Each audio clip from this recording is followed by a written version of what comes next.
Assalamualaikum warahmatullahi wabarakatuh. Saya Hendra Hongki akan menjelaskan tentang manajemen lintas budaya. Langsung ke bagian yang pertama, yaitu pengertian budaya. Apa itu budaya? Dalam bahasa Latin, kata budaya berasal dari kata color, yang artinya mengolah atau mengerjakan. Dalam bahasa Inggris yaitu kultur, yang artinya budaya. Dalam Kamus Besar Bahasa Indonesia atau KBBI, budaya diartikan sebagai adat istiadat, akal, pikiran maupun budi. Kata budaya lebih merujuk kepada pola pikir seorang manusia. Segala hal tersebut berkaitan dengan bahasa atau metode komunikasi dan kebiasaan yang terjadi di lingkungan atau biasa disebut dengan adat istiadat. Lalu mengapa budaya sangat penting? Di sini ada dua faktor, yaitu faktor integration dan external adaptation. Di bagian internal integration yaitu ada beberapa. Salah satunya dengan adanya budaya maka dapat menyatukan semua anggota dalam organisasi sehingga mereka tahu bagaimana untuk saling berhubungan dan bekerja sama satu dengan yang lainnya. Lalu di bagian external adaptation yaitu ada salah satunya budaya dapat membantu organisasi untuk beradaptasi terhadap lingkungan organisasi. Budaya dapat menjelaskan bagaimana suatu organisasi mempersatukan tujuan dan mencapai kesepakatan dengan pihak luar. Lalu apa itu manajemen lintas budaya? Yaitu ilmu yang berusaha untuk memahami bagaimana budaya nasional mempengaruhi praktek manajemen, mengidentifikasi persamaan dan perbedaan lintas budaya dalam praktek manajemen dan berbagai konteks organisasi, serta meningkatkan efektivitas dalam manajemen global. Hal ini perlu dipahami agar masing-masing perusahaan di berbagai negara dapat memahami dan saling bertukar informasi tentang manajemen di perusahaan di negara tersebut. Kemudian ada 4 macam budaya organisasi atau ada budaya klan, ada budaya adaptabilitas, ada budaya birokratis, ada budaya engagement. Begitulah isi dalam keterangan yang pertama. Lanjut di bagian yang kedua, yaitu perbedaan dalam berbahasa. Para ahli antropologi, sosiologi, dan budaya serta antrolinguistik menyatakan pada awalnya manusia hidup berkelompok pada suatu daerah tertentu yang berbeda dengan kelompok manusia yang lain. Kondisi geografis menjadikan mereka hidup terisolasi antara yang satu dengan yang lain. Berkaitan tentang kondisi geografis, Boas dalam Girvin dan kawan-kawan tahun 2001 mengatakan bahwa setiap kelompok masyarakat yang berbeda dan terisolasi pada awalnya dicirikan oleh satu jenis kelompok masyarakat dengan bahasa yang satu, budaya yang satu, dan dipresentasikan dengan bahasa dan budaya yang berbeda-beda. Sejalan dengan itu, Lewis pada tahun 1996 menambahkan bahwa bahasa yang dimiliki oleh suatu masyarakat menjadikan mereka mendirikan suatu dunia tersendiri untuk menutur bahasa tersebut yang berbeda dengan dunia yang lain. Di samping kondisi geografis, ada faktor genetika atau biologis juga berperan penting dalam konteks perbedaan bahasa dalam dunia ini. Perbedaan budaya dan bahasa ini dalam realitas sosial dapat dilihat secara nyata, misalnya dalam sistem religi, sistem nilai, seni, mata pencaharian, perilaku, tradisi, bahasa, dan lain sebagainya. Dengan perbedaan tersebut, lahirlah bahasa dan bangsa seperti Indonesia, Jerman, Inggris, China, dan Jepang, dan yang lainnya.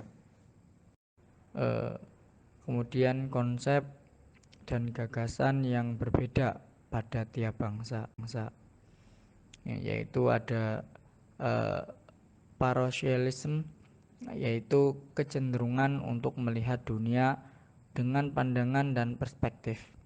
Hal itu akan menjadi masalah yang sulit bagi banyak manajer internasional yang sering berasal dari negara maju dan mempunyai keyakinan bahwa pengetahuan mereka lebih cukup untuk mengatasi masalah yang timbul dari negara yang lebih terbelakang ekonominya. Kemudian ada simplification, yaitu proses yang menunjukkan orientasi yang sama terhadap kelompok-kelompok budaya yang berbeda. Sebagai contoh, cara manajer Amerika berinteraksi dengan manajer Inggris. Sama caranya dia berinteraksi dengan eksekutif Asia. Di sini lebih diarahkan pada penyesuaian terhadap keadaan lingkungan guna menghindar pertentangan dalam organisasi. Para manajer dituntut untuk mengerti berbagai kebudayaan setempat. Kemudian ada elemen budaya yang mempengaruhi pasar internasional. Ada 7. Yang pertama ada materi hidup atau material life. Lalu yang kedua ada bahasa atau language.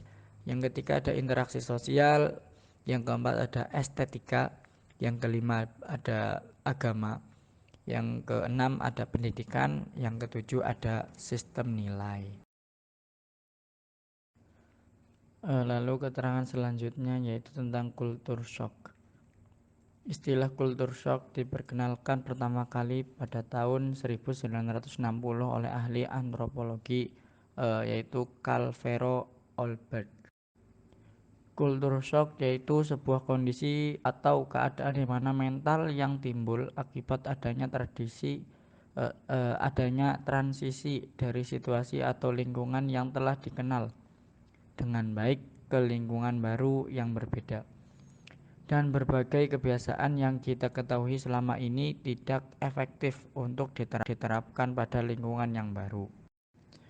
Lalu dampak kultur shock yaitu dapat menimbulkan berbagai kondisi yang mempengaruhi kondisi fisik dan mental seperti kelelahan dan disorientasi arah. Lalu bisa menimbulkan berbagai macam stresor yang memerlukan penyesuaian.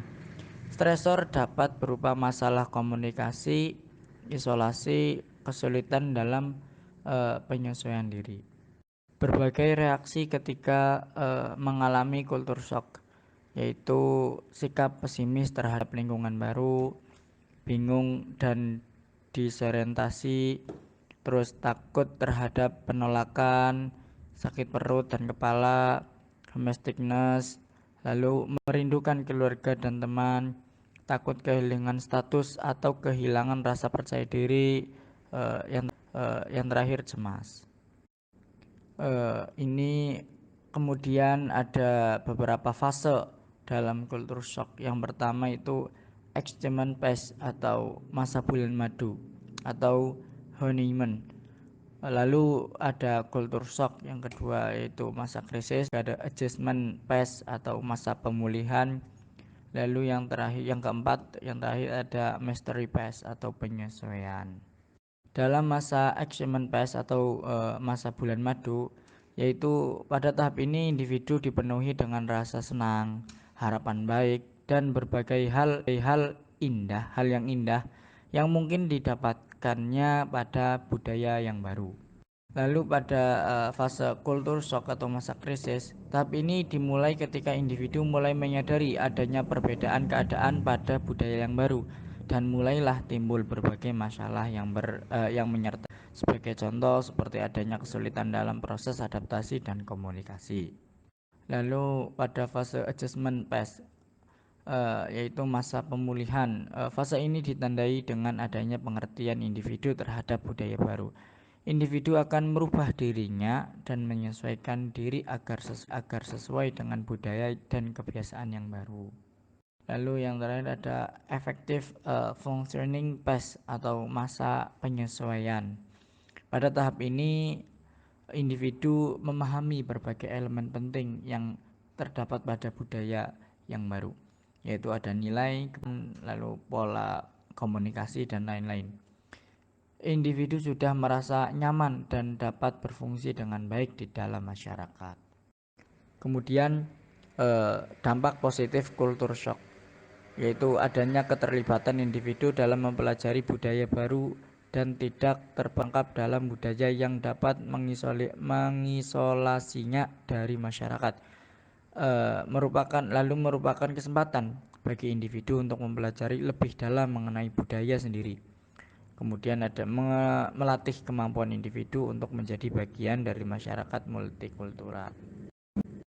Kemudian ada beberapa faktor yang mempengaruhi terjadinya culture shock, yaitu ada faktor agama, faktor bahasa keseharian, faktor ekonomi, faktor teknologi, faktor pergaulan, faktor adat istiadat, faktor sosiologis, yang terakhir faktor geografis. Selanjutnya ada budaya organisasi. Pengertian budaya organisasi. Budaya organisasi yaitu suatu sistem berbagai arti yang dilakukan oleh para anggota yang membedakan suatu organisasi dari organisasi lainnya. Ada 7 karakteristik utama dari budaya organisasi. Yang pertama ada inovasi dan pengambilan resiko. Yang kedua ada memperhatikan detail. Yang ketiga ada orientasi pada hasil. Yang keempat orientasi pada orang. Yang kelima orientasi pada tim.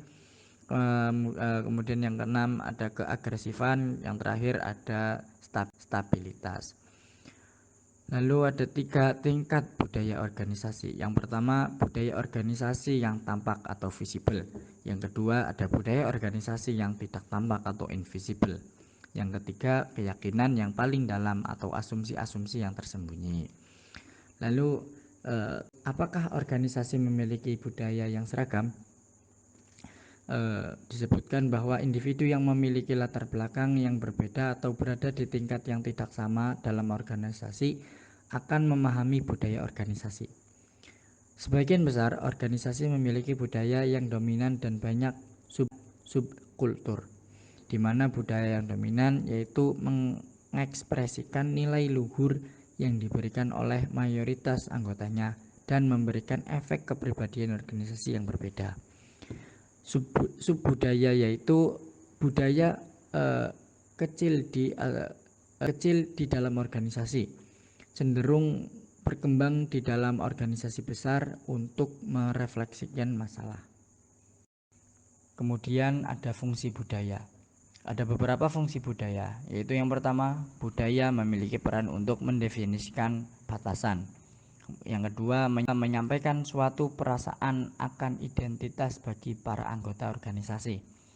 Yang ketiga, budaya akan memfasilitasi komitmen pada segala sesuatu yang lebih besar daripada kepentingan diri sendiri. Yang keempat, mendorong stabilitas dari sistem sosial. Yang kelima, pengambilan peran dan mekanisme pengendalian yang membimbing dan membentuk tingkat laku dan perilaku dari pekerja. Lalu kemudian menciptakan iklim, merupakan persepsi yang tersebar yang dimiliki oleh para anggota organisasi mengenai organisasi dan lingkungan kerja mereka. Aspek budaya ini seperti semangat tim pada level organisasional. Ketika seseorang memiliki perasaan umum yang sama mengenai apa yang terpenting atau seberapa baik bekerja suatu hal, maka efek dari tingkah laku ini akan menjadi semakin besar daripada jumlah dari sebagian individu. Lalu terus bagaimana para pekerja mempelajari budaya? Nah, budaya ditransmisikan kepada para pekerja dalam beberapa bentuk yang paling berperan, yaitu ada melalui cerita, melalui ritual, melalui simbol material, lalu ada yang melalui bahasa. Lalu bagaimana menciptakan budaya organisasi yang beretika? Cara para manajer menciptakan budaya organisasi yang beretika dengan mengikuti beberapa prinsip, yaitu menjadi panutan yang terlihat, mengomunikasikan ekspektasi yang beretika, lalu menyediakan pelatihan yang beretika, selanjutnya memberikan imbalan atas tindakan beretika yang tidak tampak dan memberikan hukuman atas tindakan yang tidak beretika. Lalu yang terakhir menyediakan mekanisme. Sekian yang dapat saya sampaikan. Ketika ada kesalahan saya minta maaf sebesar-besarnya. Terima kasih atas apresiasinya. Wassalamualaikum warahmatullahi wabarakatuh.